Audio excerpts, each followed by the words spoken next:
Well, I just wanted to say a few words about the economic numbers that we received this morning.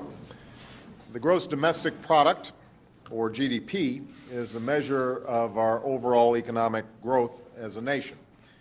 This morning, the GDP revealed that the recession we faced when I took office was even deeper than anyone thought at the time.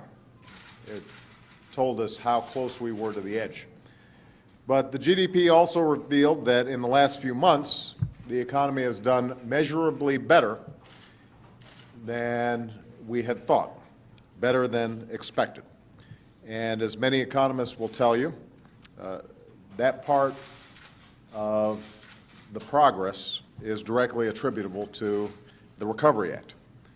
This and other difficult but important steps that we've taken over the last 6 months have helped us put the brakes on the recession.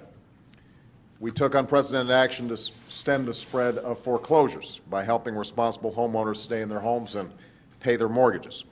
We helped revive the credit markets and open up loans for families and small businesses. And we enacted a Recovery Act that put tax cuts directly in the pockets of middle-class families and small businesses, extended unemployment insurance and health insurance for those who've lost their jobs, provided relief to struggling states to prevent layoffs, and made investments that are putting people back to work, building bridges and roads, schools, and hospitals.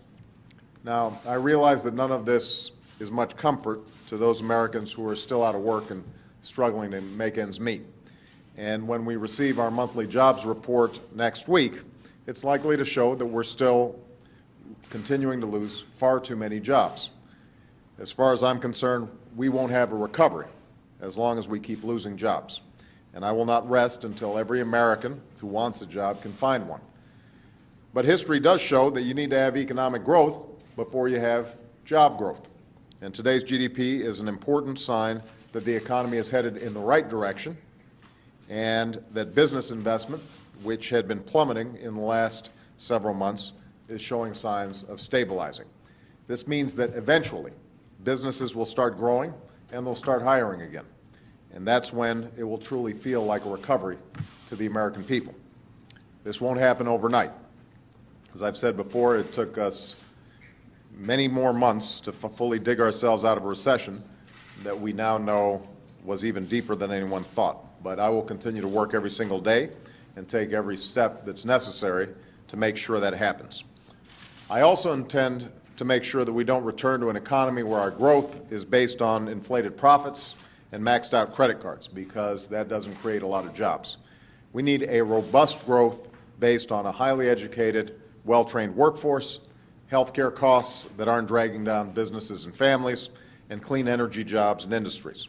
That's where our future is, and that's where the jobs are. Now, one of the steps we've taken to boost our economy is an initiative known as Cash for Clunkers.